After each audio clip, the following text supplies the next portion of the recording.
Hi everybody! I can't wait to keep reading this book with you. It's getting really good and we're getting really close to the climax. Hopefully you're excited. So we are going to be reading chapter 23 today, and as you're considering how everything is changing for Malika, we're watching a lot about her relationships. We've seen Caleb come up, who's brand new. Her father was a big influence on her in the last chapter, and now we're going to get back to Char and Miss Saunders again. So keep watching, and even if you don't see Malika as the biggest character in this chapter, we're always asking, how will this affect Malika? And specifically, how will it affect her self-esteem and her desire to change the way that she's seen in her school and the way she even sees herself in her quest for more strength and self-confidence. Here we go. Chapter 23. At school, I skip lunch period and go over to the library and hand in my stuff for the contest. The librarian says that over 100 kids have entered this contest.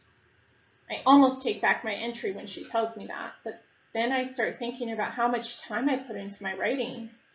I ain't got nothing to lose, I tell myself. I'm almost out the door when I see some books on the table. They're poetry books. So I sit down and look at them for a while and think about Daddy all over again. Working in the principal's office has got its benefits. You get to see and hear everything, like parents coming in to tell Mr. Pajoli off. Juju came by today. She didn't have an appointment, but she wouldn't leave, so they pulled Miss Saunders out of class and got somebody else to cover her for a while. Before Miss Carroll can open her mouth to speak, Juju is screaming loud as anything. She's saying her sister is failing because Miss Saunders. Mr. Pajoli comes rushing out of his office, asking Juju to quiet down. He puts out his hand and introduces himself. Juju looks at his hand like dirt's on it. She ain't gonna shake it. He asks her to calm down. She won't. Juju starts saying who she is and what she's come for. She's got on a skin-tight fire engine red dress that swishes like cheddar cheese on a grater every time she moves. She's banging her fist like a gavel on the front desk. She sticks her long, bony finger in Mr. Pajoli's face and says, "Before that woman came, Char got A's. Now all she gets is D's. What's up with that?" she shouts. Juju's right about Char's bad grades. As soon as Miss Saunders came here, she separated me and Char's seats. I guess she could see I was letting Char cheat off me. I ain't been doing Char's homework like I was, neither.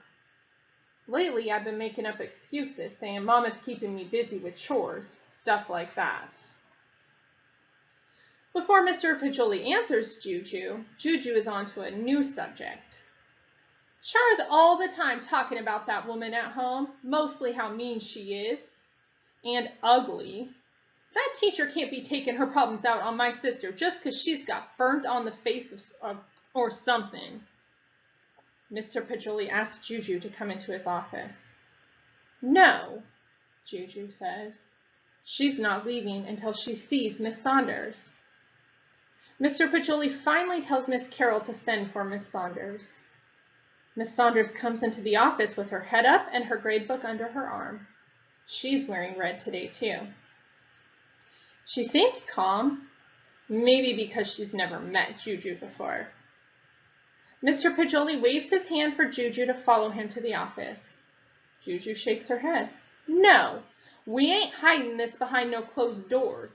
I want this thing out in the open. Right is right, so let's handle our business here, Juju says. Mr. Pajoli stands his ground.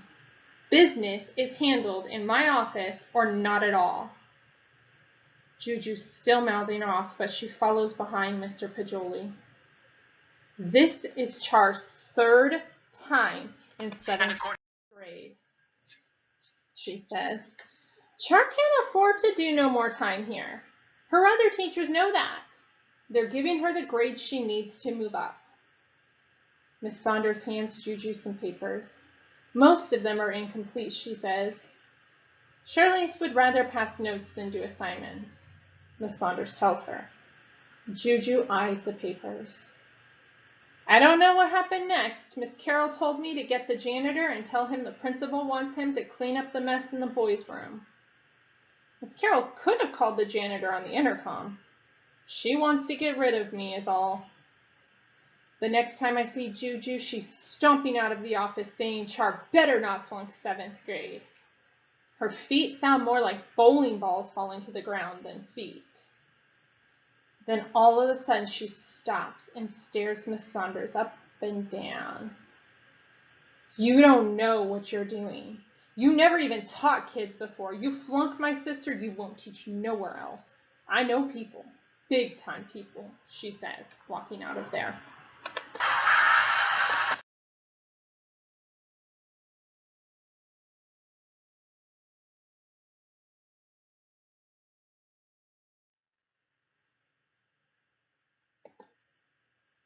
Okay, sorry about that little noise just a second ago.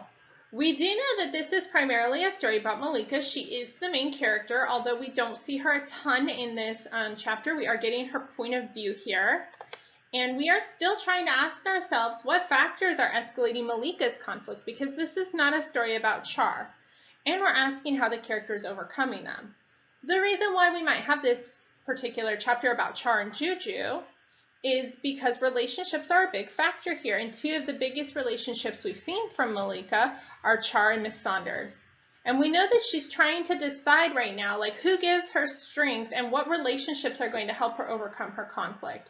She doesn't want to be on the side of Miss Saunders, although she did recently have this, I guess, bonding moment over the fact that they were both teased. She wants to be on the side of Char because we've learned Char is a pretty powerful force at the school. She's kind of popular. But Char doesn't treat her real well either. And we know that actually Juju doesn't really treat Char very well either. So we've got kind of this cycle of verbal and emotional abuse going on there. And so as I finish this chapter, my main question is, how is all of this going to affect Malika? Knowing what's happening with Juju and Char and their relationship with Miss Saunders, is this going to affect who she chooses to kind of influence her? Is this going to affect her relationship with Char, with Miss Saunders? And then I'm also kind of wondering, like, with all these threats Juju is throwing around, like, what's she going to do to Miss Saunders? Is Miss Saunders really in trouble, or is this really just a lot of empty talk? So let me know what you think on your Google Doc, because that is one of the questions. And don't forget to come back and read chapter 24 with me. See you later, guys.